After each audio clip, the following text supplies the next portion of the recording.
Laura was burned out. Her job as a marketer had her jetting off to new cities every other week. After a long day of travel, she finally checked into a hotel, exhausted and ready for sleep. But her peaceful night was interrupted by an unexpected knock on the door, setting off a chain of events she never could have imagined. One of the things Laura hated most was traveling. Unlike other people who love exploring new places, Laura detested leaving her comfort zone. When she applied for a job at the new marketing firm, she thought her work would only be within the confines of her city. Unfortunately, it wasn't. Exactly 2 months after Laura joined the team, her boss, Adam, realized that she was great at persuasion, bold and daring, which made her a good fit for word-of-mouth marketing. "Laura, you will be joining the travel team in 2 days. Get ready," Adam told her one morning after the team had a brief meeting. "What?" Laura asked in shock. "I don't understand," she added. "I said you will be traveling with the team in 2 days, so get ready," Adam repeated. When Laura heard Adam, she didn't know how to react. Though she was excited about traveling with the team and learning from the organization's best marketers, she wasn't sure she wanted that. "Okay, sir," Laura answered before her boss walked away. Before her first trip, Laura found herself overwhelmed with packing and planning. She packed her bags with a mix of excitement and trepidation. Her colleague Jane noticed her stress and offered some words of encouragement. "Don't worry, Laura.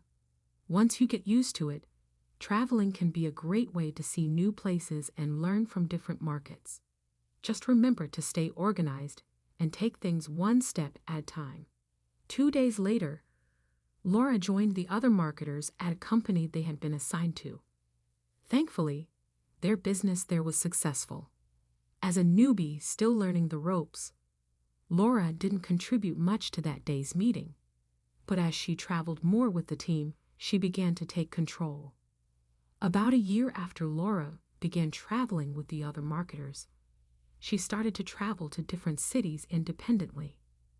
Her boss Adam believed she was a one-man squad and didn't need to travel with the team all the time. Adam was right. Laura was an excellent marketer who could single-handedly seal deals for the company. During her 1-year training, she sealed more deals than the whole team could in 2 years. However, Laura's job had a downside. She had to travel constantly and barely had time for herself, her friends, or her family. Because of her tight schedule, Laura would sometimes travel to at least 3 different states in a week, including weekends. Even though her salary was generous, the workload was exhausting. In addition to constant travel, she also faced the pressure of meeting monthly targets and persuading tough clients to partner with her organization. She could never go a full week without the stress of work hanging over her, always feeling the weight of her responsibilities. One day, after returning from sealing a multi-million-dollar deal in a neighboring state, Laura was assigned to go to another state almost immediately. Her boss claimed that the marketer who was supposed to meet the client had called in sick, so Laura was forced to cover for him since she was one of the best. Despite her exhaustion, Laura couldn't refuse her boss's orders. The flight had already been booked, and a taxi was waiting to take her to the airport. She hadn't even unpacked her suitcase from the last trip, so she grabbed a small bag instead. It felt like as soon as she walked through her front door, she was leaving again, heading straight to her next destination.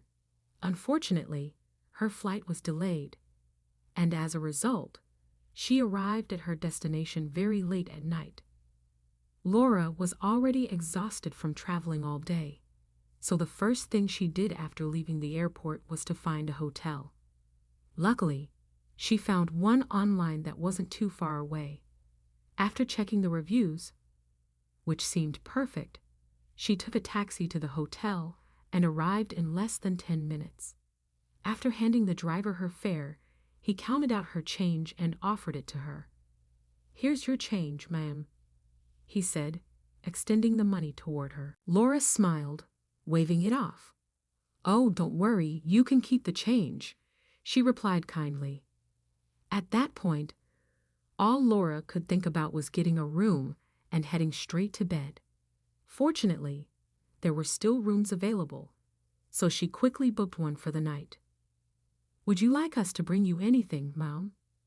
the polite receptionist asked after handing her the key card. "Oh yes, that would be great," Laura replied. "Perfect. Once you're settled in, someone from the kitchen will bring a menu to your room," the receptionist added as Laura headed to the elevator.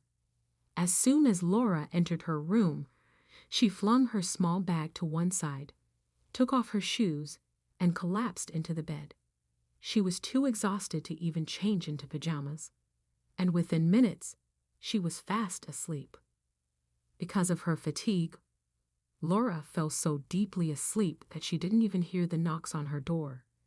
Someone had come from the kitchen with a menu, but sadly, she went to bed hungry. The next morning, Laura woke up to a soft knock on her door. At first, she wanted to ignore it and go back to sleep. But then she remembered she was in a hotel and forced herself to answer. "Who is it?"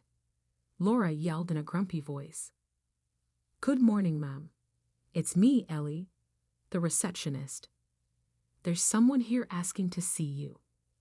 We tried calling your room, but you weren't responding," she added. "Someone's asking for me. Who could that be?" Laura thought to herself, "Who is it? Did he or she leave a name?" Laura asked as she walked to the door. "No, he didn't leave a name. He only insisted on seeing you," the receptionist said. "Are you sure you're not confusing me for someone else?" "I'm not expecting anyone," Laura said in a confused tone. She hoped the receptionist would give her a better answer, but the receptionist remained silent. "Okay, give me 10 minutes to freshen up, and I'll be down there," Laura said before shutting the door. While in the shower, Laura couldn't stop thinking about the man who had asked to see her. She had just arrived in the state the previous night and hadn't even informed her boss or colleagues about the hotel where she was staying.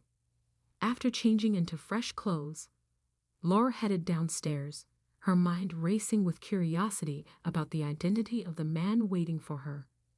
As she turned the corner, her heart skipped a beat when she saw who it was, the taxi driver from the previous night. "Hi, is everything all right? You asked to see me?" Laura said in a confused tone. "Oh, I'm sorry if I woke you from your sleep," the driver said. "Oh no, don't worry about that. I was already up." "Okay, so I was cleaning my car this morning, and I found this," the driver said as he handed Laura a small brown wallet. The wallet contained some cash, Laura's driving license, and a flash drive. "Oh my, I didn't even notice this was missing. Thank you so much," Laura said in a relieved tone. Because Laura was so tired, she didn't even realize she had misplaced her wallet. "You're welcome, Laura," the taxi driver said. "I don't know what would have happened if you hadn't returned this," Laura said again. "I need my wallet for work, and I haven't even paid for the hotel yet." The taxi driver did not realize it, but it wasn't the cash or the ID that Laura was so thankful for. It was the flash drive. The flash drive contained the presentation Laura was supposed to give later that day for her clients, and if she had missed it, it would have been a disaster for her and her organization. "What do I call you?" Laura asked. "Oh, my bad. I'm Robert," the taxi driver said. "Thank you again, Robert. Please tell me what I can do to show you how much I appreciate this kind gesture," Laura asked. "No, you don't have to do anything. Have you forgotten how generous you were last night?" the taxi driver said. "Come on, that was just a tip." "Allow me to thank you properly," Laura said. "No, Laura. I didn't do this because I wanted something in return. I only did what was right, so there will be no need for that," the taxi driver said. "I'll be on my way now. Have a great day," he added before leaving. The rest of the day, Laura couldn't stop thinking about the kind taxi driver who returned her wallet. She kept reflecting on how his decision to return it was not just a small act of kindness, but a clear example of doing the right thing, making her day stress-free when it would have been the complete opposite. To him, it might have seemed like a simple action, but to Laura, it was a significant reflection of character. His choice to go out of his way to return her wallet without expecting anything in return highlighted the importance of doing what's right, even in seemingly small matters.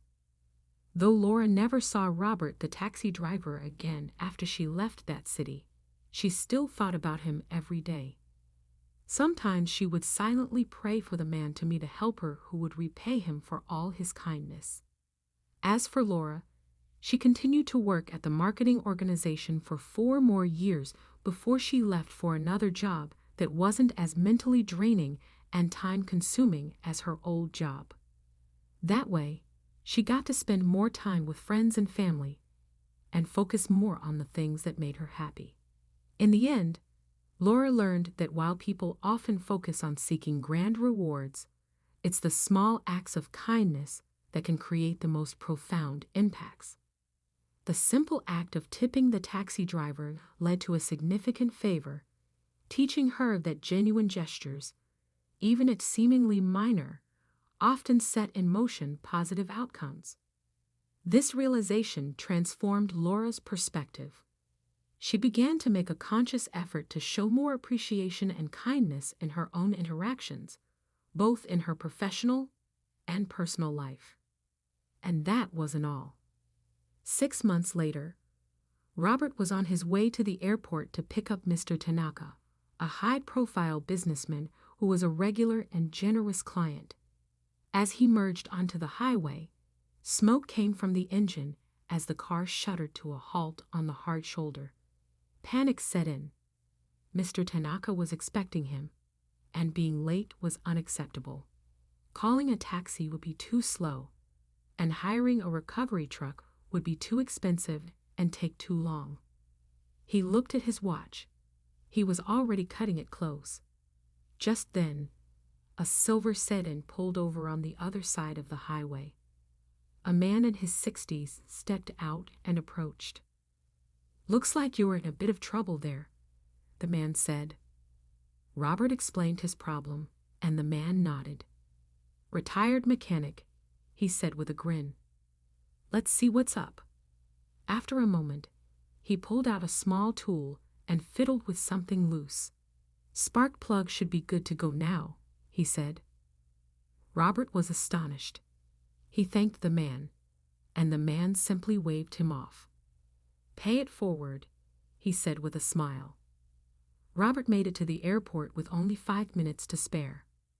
Mr. Tanaka was less than pleased, but Robert managed to smooth things over. As a token of appreciation, Mr. Tanaka gave Robert a generous tip.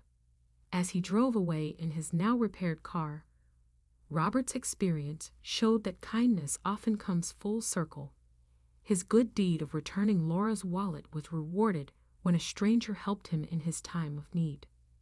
Even when we focus on big rewards, it's the small acts of kindness that often make a difference.